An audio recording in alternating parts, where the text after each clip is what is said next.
out. So, you were a nice white girl from Smith. You're still a nice white girl from Smith who's done some time in the clink. Mm-hmm. How have you changed? How have I changed since I did time? Well, yeah, so you're correct. I served a year in federal prison from 2004 to 2005. And I did do that time more than a decade after I committed a very typical offense in many ways, not necessarily typical for well-educated Smithies. And what was that offense? And that was to carry a bag of money from Chicago to Brussels at the behest of my girlfriend at the time, and that was drug money, and I knew that. But we have, locked up a lot of people in this country for nonviolent drug offenses, not necessarily exactly like that. Mm-hmm. So I did that prison sentence almost a decade ago. So everything in my life seems to move in these blocks of 10 years. And the thing that really stays with me from that very difficult sort of crucible experience was the incredible strength of women and the incredible ability of women to sort of step up for each other and to be resilient and to share their resiliency with other people. And the thing that was so important about that time for me, and the thing that I think about every day since coming home from prison, was that I was much, much more fortunate than the vast majority of the women that I did time with. And yet, during that period of incarceration, when we were all wearing khaki and all had, 8 numbers instead of a name, there was a very unusual sense of community among those women. And as the product of a women's college, the strength and resilience of women is never that surprising to me on some level, but in such a tough and harsh environment, it still flowers. Now, it was a little bit different from Smith, though. Very different from Smith. Tell me a little bit about sort of the worst moment for you and maybe even the best moment for you. What was the lowest time? Well, the lowest time was definitely when my grandmother was ill and dying. And for those of you who have seen the show, I did not get a furlough, though I did seek one. And that is a really difficult moment because those times in our life when we are contending with the consequences of our actions, and in that case, I couldn't be the granddaughter or the daughter to my dad that I needed to be because I was locked up in prison for something stupid I had done 10 years prior. And that is a tough and a sobering moment and a very low moment. And I think, people sometimes wonder about the show and its use of humor, which I think is a reflection of a humor that also runs through my book. And I would say that those moments of camaraderie and sometimes of defiance, amongst, women and, Defiance meaning against. Yeah, against sort of a system which is controlling you. And of course, a women's prison is filled with women and almost entirely staffed by men. So sort of gender inequality is thrown into exceptionally harsh relief in a setting like a women's prison. But that, in fact, brought you together, is what you're saying. And you didn't expect that when you started, did you? Yeah, I don't think anyone tells you if you're going to prison that the other prisoners are going to be what helps you survive, but that is certainly what I found. And are you still in touch with anyone from Sure, experience? Absolutely. Yeah, I treasure those friendships. Those women are really important to me. There are a number of women who are depicted in the book who are still in my life in one way or another. Almost everyone from the book has come home from prison, almost. And so that's a wonderful thing. And some people have come home really successfully and done amazing things. Some people have come home and really struggled because the things that contributed to them being incarcerated were waiting for them when they got home, whether that was drug addiction, whether that was family violence. There's a host of things that send women into the criminal justice system. We actually know exactly what they are. They're substance abuse, mental illness, and really the experience of sexual or physical abuse. Those are the 3 things which just time and again, we know what lands women in hot water. And you had a reentry that was not exactly the same reentry that everyone else had. You had a support network, you had people behind you, you had money. Talk a little bit about what the experience has been. And I know this is a big point of interest for you. re-entry and what happens?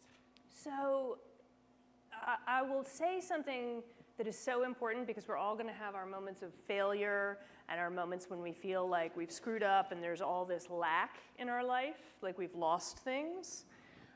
You know, when I went home, I didn't have a cent in the bank, so I didn't have any literal money.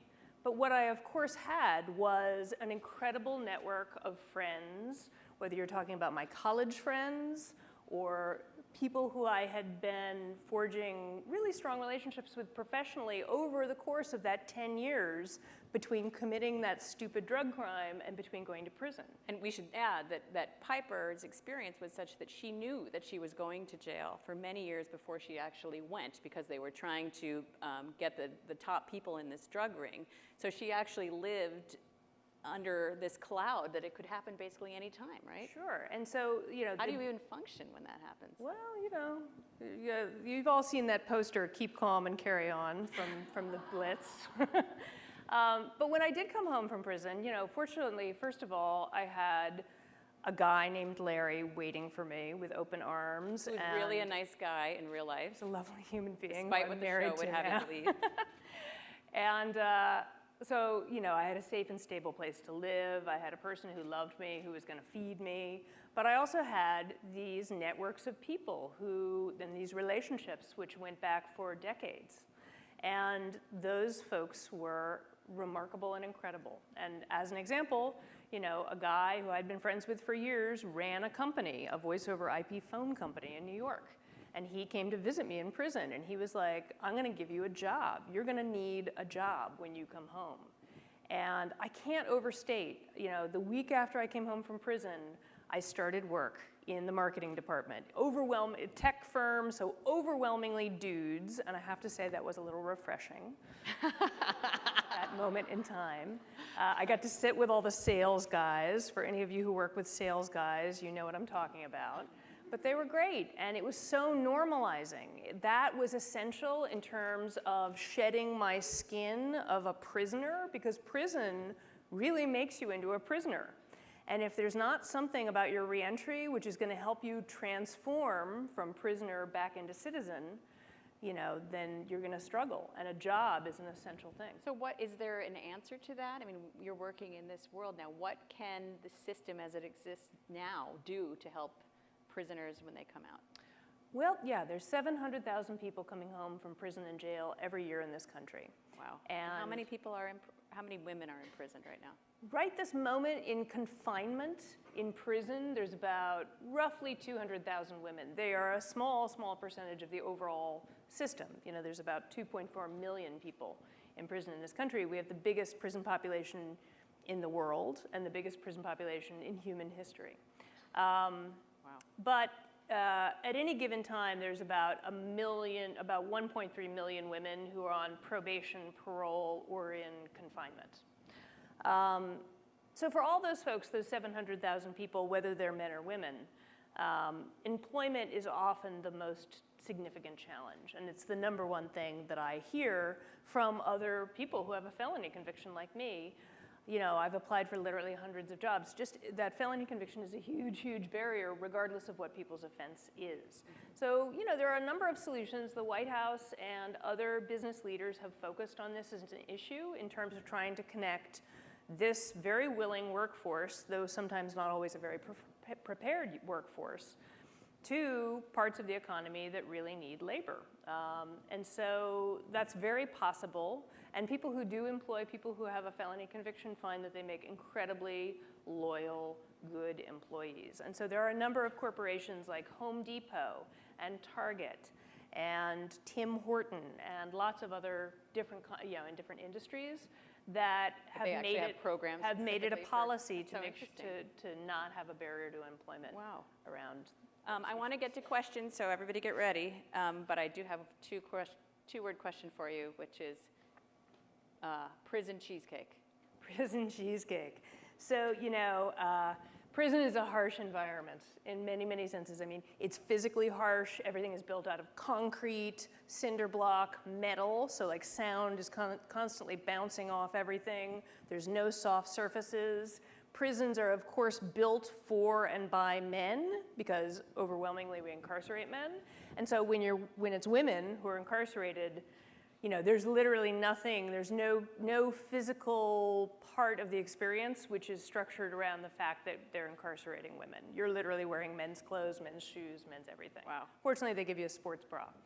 And so what I found is that just like a women's college, there is a huge level of obsession and focus around food in a women's prison. And a big part of that focus is trying to create something edible out of things that you buy from the commissary, which tend to be sort of junk foody things, or things you can steal from the chow hall, which, you know, is risky, but sometimes worth it. And, you know, that food, which is cooked with love, and, you know, there are these women who are maestros of prison cooking, cooked like with chopped. love. Yeah. Shared between friends. Like when someone makes you food in prison and gives it to you and is like, I want you to, you know, be part of this meal, that is a really powerful gesture. So what's in it? Prison cheesecake is the only recipe. There's a whole prison canon around cooking, but it's the only recipe that I Your next book. mastered. The recipe is in the book. It calls for a lot of things that you can buy from the commissary. The only thing you have to steal is margarine. And you make your basic graham cracker crust, and you bake it in the tiny microwave that everyone shares. And then you take an assortment of ingredients which include an enormous amount of non-dairy creamer, a little bit of pudding, some of those laughing cow cheeses, you know, the ones that mysteriously don't have to be refrigerated. Ever. And you combine them, and while you're working on the recipe, while you're following the recipe, you're like, this is really not going well. This is soup, this is really problematic. Then you take one of those plastic squeeze lemons, and you squeeze it in, and you stir and you stir, and you squeeze the whole lemon in there, and all of a sudden, some kind of chemical reaction takes place, and the whole thing stiffens up, and suddenly you have really remarkably something that mimics the texture and, if you're incarcerated, the taste of a New York cheesecake. Wow. Try Okay, it at who's got home. a question? All right, yep. Questions. Questions, Oh, don't come be on, shy. you guys, don't be shy. This is your opportunity. Shy. Oh, they're in the red jacket. Here, please wait for the mic and identify but yourself. wait for the mic, yeah. What was the first meal that you chose to eat after getting out? I'll tell you the complicated story. When I got home to New York, I was released from a federal jail in Chicago, which was it's the worst place I've ever been in my life. It was a horrible place. Ironically, my incarceration sort of moved in reverse. I started out in a minimum security camp, and through a strange twist of events, I ended up in this federal jail in Chicago. So I was released from there, and Larry came to Chicago with a plane ticket and brought me home, which is fortunate because they released me in men's clothes and gave me $28 and said, see ya. So, Which is what they do. yeah, which is what they do. So when we got home to Brooklyn, I had a slice of New York pizza, and it was delicious. But the more complicated story is that Larry picked me up at about 11:30 in the morning, and he was like, are you hungry? Fortunately, also with some women's clothes that he had brought, my black jeans and my black cashmere sweater. And he said, are you hungry? You know, a restaurant was recommended to me right nearby. And so we went, and it was, you know, a pretty fancy white tablecloth restaurant. And they came over, and they were like, sparkling or still? And I was like, whoa, whoa, whoa. Things are moving too fast here. So I believe I had a pork belly sandwich there. Yum. Question? Yes, please. All right. Just wait for the mic here in front. All right, here comes Red the mic. sweater, and then you'll be next. Hi. Hi. Some of our most profound lessons do come from pain and suffering. When you look back at that time, what is the lesson that has stuck with you? Or the insight? Well, there's two really important things that I take away from it. One is that our connection to other people is what makes us most human, and our connection to other people is what allows us to be our best selves, even in dreadful, dreadful circumstances. And, you know, so much of the literature that we have as human beings and also some of the stories that we treasure the most sort of speak to that. So that's really, really exceptionally important. And it's exceptionally important because I think that a lack of connection and a lack of empathy is at the heart of every crime. And so that's a really important point as well. When we're disconnected from each other, that's when we make mistakes, and that's when we do things that we regret later on. The other really important thing that I take away from the experience is this question of equity and equality in this country, because we expect that everyone will be treated equally in a court of law. That's sort of all of our ideals that we think about, that we learned about in civics class, say that that's what will happen. But that's simply not the case in this country. And 80% of people who are accused of a crime in this country are too poor to afford to hire a lawyer to defend them in court. And we see a real imbalance in who is policed and who is prosecuted and who is punished in this country. And I think that that's a significant problem. So those are the two big things. And on that note, we are going to have to stop. Oh, I would already? like to thank you so much, Piper. Oh, of course. I know, it just flew. Thank you. Thank you. This way? Sorry. See you at cocktail hour.